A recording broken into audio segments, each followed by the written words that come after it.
3 segundos pueden ser una eternidad cuando los pasas eligiendo no destruir a alguien. En la versión de la ciudad que los turistas nunca ven, donde el neón está desgastado y el pavimento suda bajo las farolas, había una estrecha sala de formación encima de un supermercado que olía a aceite de alcanfor, lona vieja y cigarrillos ajenos. No era un templo. Era un espacio de trabajo. Un lugar donde los hombres venían a pulir sus vanidades hasta que quedaba algo útil. Y en una noche húmeda, un hombre pequeño y disciplinado, que ya se estaba convirtiendo en un rumor, que ya se estaba convirtiendo en un símbolo, aprendió lo frágiles que son los símbolos cuando están atrapados bajo 300 kilos de ira. La consecuencia no fue una fractura. Fue algo peor. Fue una decisión que no se podía revertir.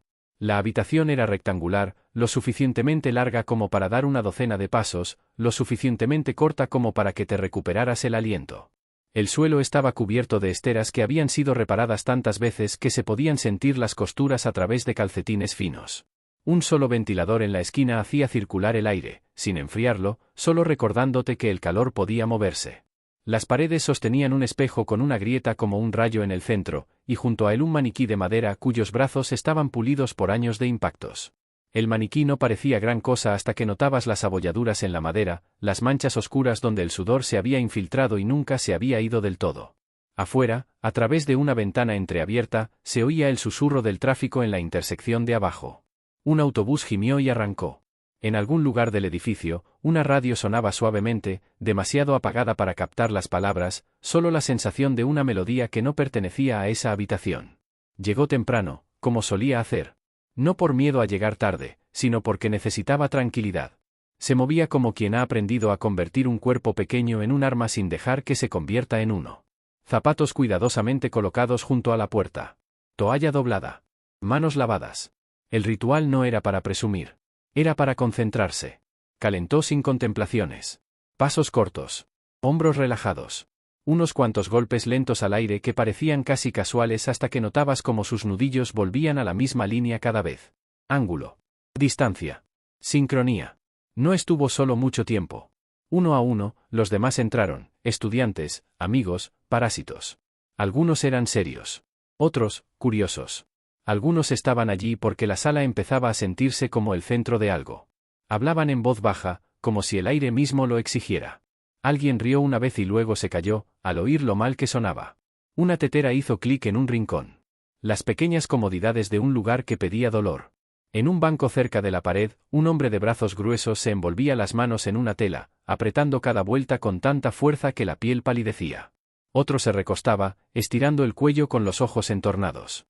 La habitación tenía la calma de la rutina. La calma puede ser la paz más peligrosa, porque te convence de que el mundo seguirá comportándose como es debido. Cuando la puerta se abrió de nuevo, la bisagra se quejó. El hombre que entró llenó el umbral como si le hubieran quedado pequeños. No era alto, en el sentido limpio y atlético. Era ancho. Un bruto en el sentido tradicional, corpulento y seguro de sí mismo, con un cuello grueso que se perdía en los hombros, brazos pesados por un trabajo que no requería delicadeza. Cientos de kilos no eran tanto una medida exacta como una impresión que la habitación recibió de golpe. El tipo de peso que cambia la atmósfera.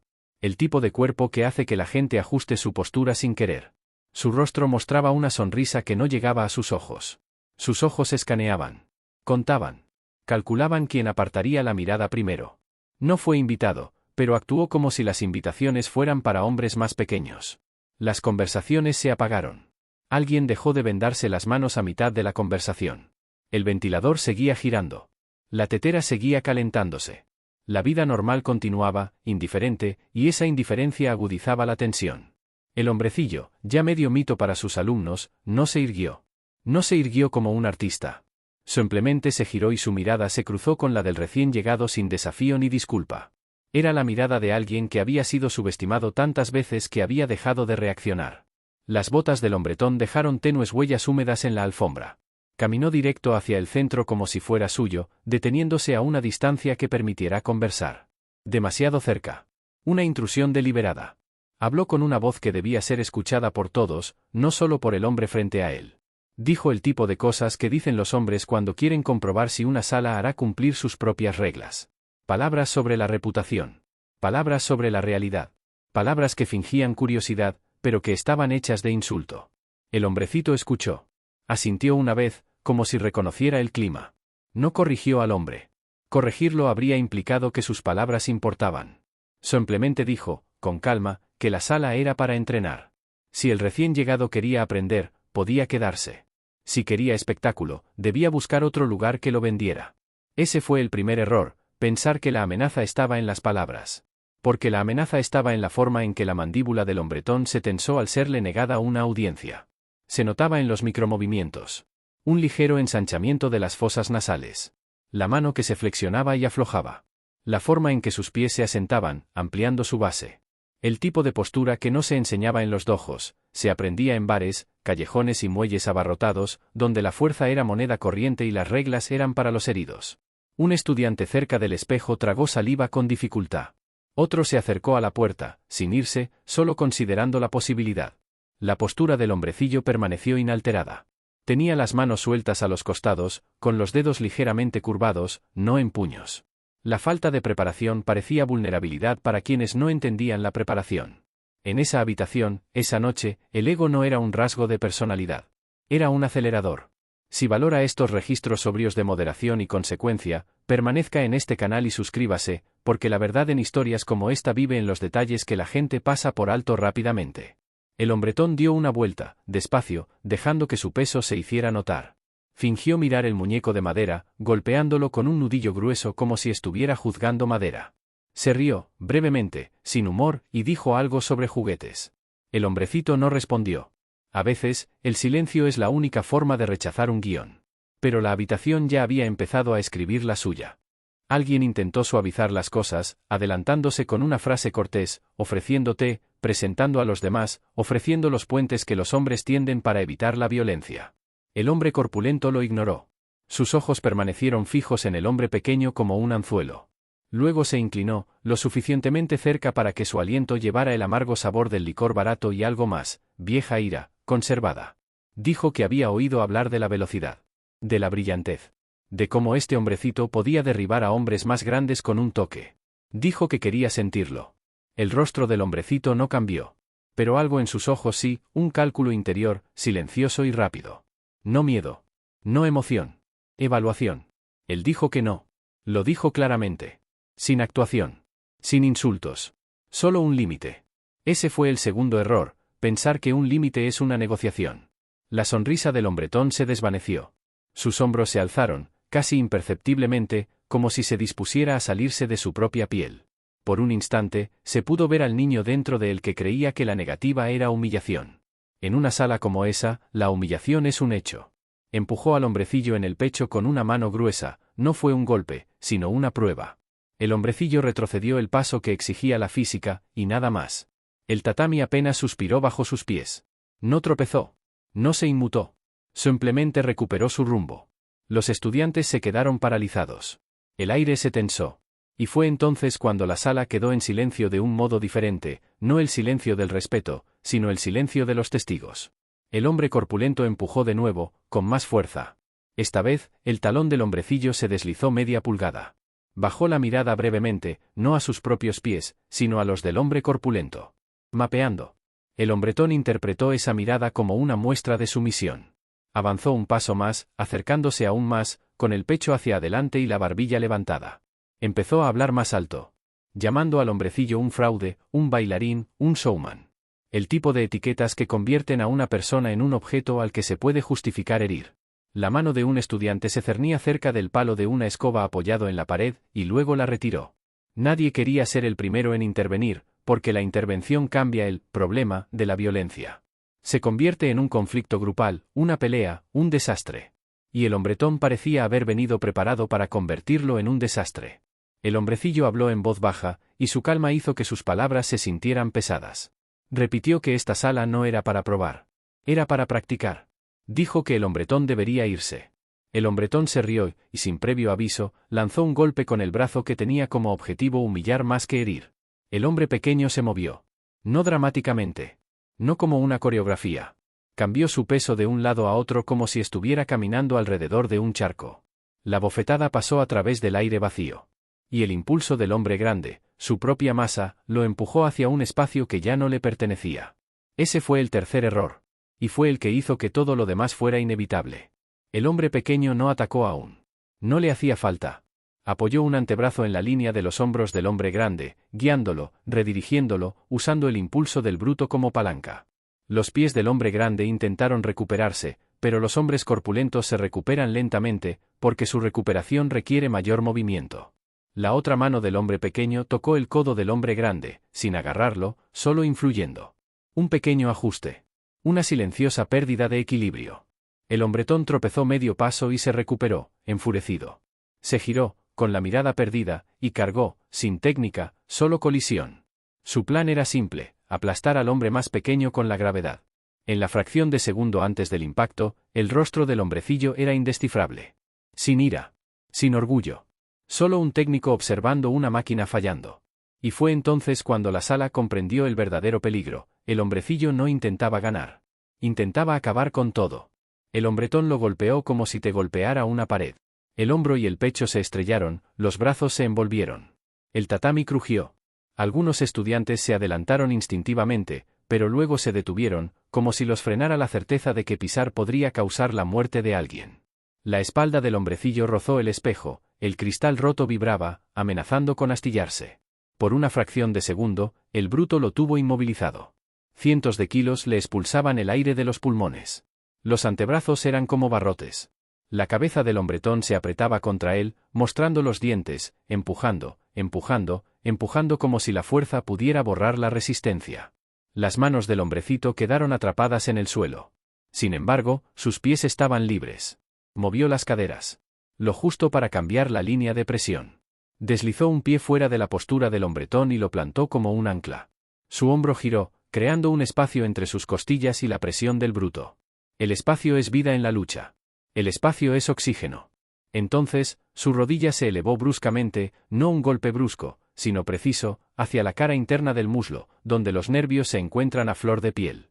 La pierna del hombre corpulento se dobló un poco, más por sorpresa que por dolor. El hombrecillo usó esa pequeña parte como una llave en una cerradura. Giró el torso, no alejándose, sino atravesándolo, escapándose del acorralamiento mientras mantenía el contacto. No estaba escapando. Estaba reposicionándose.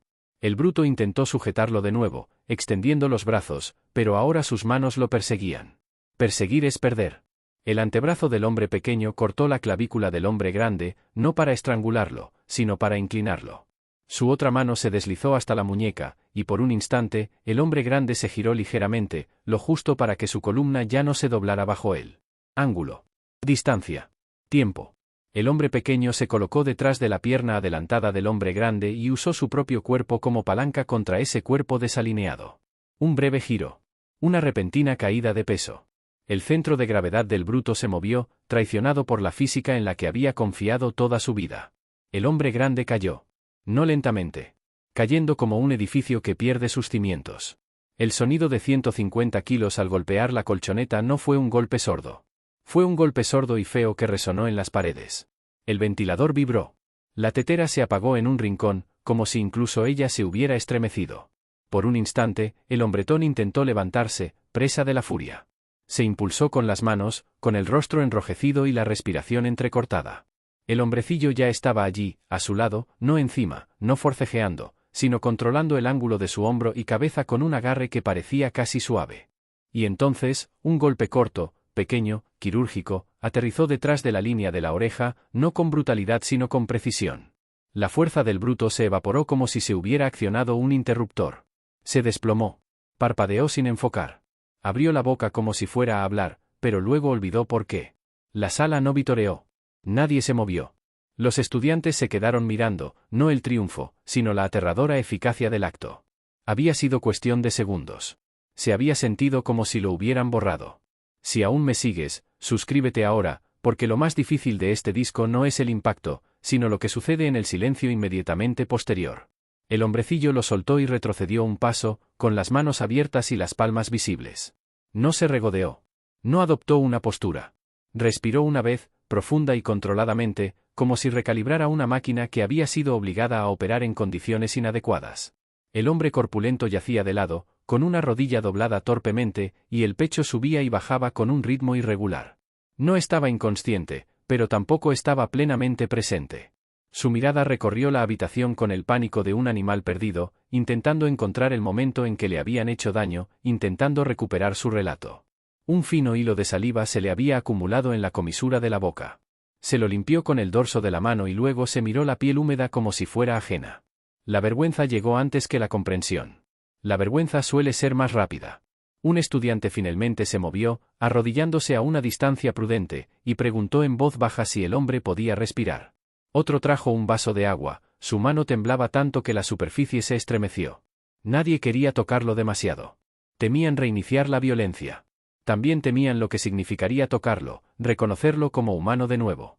El hombrecillo se paró cerca del espejo, observando la grieta que se había ensanchado ligeramente. Se frotó las costillas a través de la camisa, sin hacer una mueca, solo comprobando.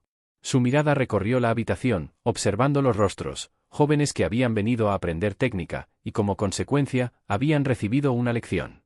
Habló en voz baja. Les pidió que le dieran espacio al grandullón. Les pidió que bajaran la voz. Les dijo, con palabras que casi sonaban a decepción, que lo que habían presenciado no era una manifestación. Era un fallo de prevención. El hombretón intentó incorporarse apoyándose en la pared, pero luego se deslizó hacia abajo, conteniendo la respiración. Su orgullo luchaba contra la idea de que su cuerpo no obedecía. Murmuró algo, mitad maldición, mitad excusa. Arrastraba las palabras, como si su boca estuviera aprendiendo a hablar de nuevo. Un hombre como él había cimentado su vida en la creencia de que la masa era certeza. Que la intimidación era verdad. En esa habitación, esas creencias se derrumbaron en un instante. Y aún así, nadie celebró. Porque todos percibieron el costo. Esto no era una película. No hubo una victoria clara. Solo se cruzó una línea. El hombre pequeño caminó hacia el hombre grande, deteniéndose justo fuera de su alcance. Se agachó ligeramente, manteniendo su centro preparado, pero mantuvo la voz serena. Le dijo al hombre grande que se fuera. No como castigo. Como un límite reafirmado. Dijo que si se quedaba, alguien llamaría a las autoridades y la noche se volvería aún más fea. El hombretón lo miró con enojo, con los ojos húmedos de humillación, intentando encontrar la ira suficiente para levantarse. Fracasó. Apartó la mirada. La habitación olía diferente ahora. El sudor era más intenso. Había un tenue metal en el aire, como sangre, aunque no se veía nada. El ventilador seguía girando, indiferente, empujando ese olor a cada rincón. Finalmente, el hombretón se puso de pie con una ayuda que no agradeció a nadie. Se tambaleó. Se apoyó en el marco de la puerta. Miró hacia atrás una vez, como memorizando rostros para una venganza posterior que tal vez nunca llegaría. Luego se fue, arrastrando ligeramente las botas, mientras el pasillo se lo tragaba. La puerta se cerró con un suave clic que pareció obsceno después de la violencia. Y entonces el silencio se hizo pesado. Los estudiantes no se apresuraron a hablar. Nadie rió para romper la tensión. Permanecieron en sus propios cuerpos, sintiendo lo cerca que habían estado del caos. Un joven se miraba las manos como si pudiera encontrar una respuesta en ellas. Otro se secó el sudor del cuello con una toalla que no había usado antes, como si la toalla perteneciera a otra vida. El hombrecito se sentó en el banco y bebió lentamente un trago de agua. Su mano era firme. Su mirada no mostraba triunfo. Su cansancio era ajeno al esfuerzo. Miró al muñeco de madera, compañero silencioso de innumerables ejercicios, y algo en su expresión se suavizó, casi triste. El entrenamiento es una mentira controlada. La violencia es la verdad que se abre paso cuando falla el control. Volvió a hablar, esta vez no para enseñar técnicas, sino para desentrañar la historia que todos ya estaban construyendo. Dijo, en voz baja, que el tamaño es una especie de poder, pero también una especie de ceguera. Dijo que, cuando confías en él, dejas de aprender. Dejas de escuchar. Dejas de ver el ángulo que te acabará. No dijo que el bruto se lo mereciera. No dijo que el bruto fuera malvado. Dijo que el bruto era predecible. Eso fue lo aterrador. Predecible significa repetible. Repetible significa que puede volver a ocurrir, en cualquier lugar y a cualquiera. Y fue entonces cuando la sala comprendió que la mayor habilidad del hombrecillo no era su velocidad. Era su control. La capacidad de elegir el menor daño necesario y aún así acabar con la amenaza. Pero la moderación deja moretones en tu interior. Porque una parte de ti sabe que, si hubiera sido medio segundo más lento, podrías haberte aplastado contra un espejo hasta romperte las costillas. Otra parte sabe que la técnica que usaste podría haber llegado más lejos. Que te detuviste porque querías seguir siendo una persona, no una consecuencia. Si esta historia te está enseñando algo sobre el poder y el control, compártela con alguien que todavía cree que la fuerza solo es cuestión de tamaño. Limpiaron la habitación lentamente. No como castigo, sino como un ritual. Alguien recogió los envoltorios de tela tirados. Alguien limpió la alfombra donde el bruto había golpeado, como si el impacto hubiera dejado una mancha. Vaciaron la tetera. Enjuagaron las tazas. Pequeños gestos, intentos de restaurar el orden en un lugar que había sido brevemente invadido por el caos. El hombrecito se quedó hasta tarde. Cuando los demás se fueron, él se quedó, solo con el espejo roto, el muñeco de madera y el calor que se negaba a disiparse. Se paró frente al espejo y contempló su propio reflejo, roto por la fractura. Hay un tipo de violencia que no termina cuando el agresor se va. Continúa en la mente de quien tuvo que responder. En los momentos de tranquilidad posteriores, cuando la adrenalina se agota y llega el peso moral. Tocó la grieta del cristal con 2 dedos. No presionó con fuerza. No quería empeorarla. Simplemente la recorrió con la mano, como reconociendo lo sucedido sin celebrarlo. La herida que arrastraba no era visible. Era la consciencia de que su control dependía de las circunstancias. Una pared diferente. Un suelo diferente. Un agarre diferente. Un resultado diferente. El mito de la invencibilidad siempre está a un mal ángulo del colapso. Esa noche comprendió algo que jamás admitiría del todo en público: la maestría no es un escudo. Es una responsabilidad. Y las responsabilidades pueden ser solitarias. Porque una vez que la gente cree que puede manejar el peligro, deja de considerar el costo que ello implica. El bruto se iría esa noche con el ego herido y el sistema nervioso destrozado. El hombrecillo se iría con una carga aún mayor, la certeza de que tenía la capacidad de acabar con un ser humano rápidamente, y que tendría que vivir en un mundo donde esa capacidad siempre estaría cerca, siempre disponible, siempre tentadora cuando se la provocaba. Y esa es la paradoja que está en el centro del asunto. El poder no te hace seguro. El poder te hace responsable. Al día siguiente, la ciudad seguiría siendo la ciudad. Los autobuses seguirían rugiendo en las intersecciones. Las radios seguirían murmurando tras los muros. La gente seguiría insultándose en calles abarrotadas, confiada en que las consecuencias serían para otros. De mil maneras, el mundo seguiría permitiendo que la violencia se desatara. Pero en esa sala de entrenamiento, algo había cambiado. No en la madera del maniquí ni en las costuras de la colchoneta. En los ojos de los estudiantes. Habían visto lo rápido que puede transformarse una sala. Lo rápido que el ego se convierte en una amenaza. Lo fácilmente que se puede acabar con una amenaza cuando alguien entiende la influencia mejor que el miedo. También habían visto la ausencia de alegría en la victoria. Esa ausencia es lo más parecido a la sabiduría que la violencia te puede dar. Si este momento te golpeó en el estómago, suscríbete y deja un comentario con palabra, no para celebrar lo que sucedió, sino para marcar que sentiste su peso. Porque la verdadera lección nunca fue derrotar a un hombre más grande. Fue el momento previo. Cuando se ofreció moderación, se rechazó y luego se hizo imposible. Al principio de este disco, les dije que 3 segundos pueden ser una eternidad cuando los pasas eligiendo no destruir a alguien. Esa noche también demostró lo contrario. 3 segundos también pueden ser nada cuando el ego decide por ti. Lo que rompió la lógica no fue magia. No fue teatro. Fue anatomía y física aplicada sin vacilación. El bruto creía en la masa. El hombre más pequeño creía en los instantes. En ángulos que no importan tu orgullo. En un equilibrio que no se negocia. Y, sin embargo, el detalle más inquietante no es la caída. Es la mirada posterior. La mirada de quien ganó y no quiso ganar. Porque algunas victorias no son trofeos. Son cicatrices que no se ven. Dale like si quieres más historias contadas con la seriedad que merecen. En tu opinión, ¿qué fue más importante en ese momento decisivo, la moderación o la precisión? Cuéntamelo en los comentarios, suscríbete para no perderte el próximo disco silencioso sobre cómo un momento puede cambiar a una persona para siempre.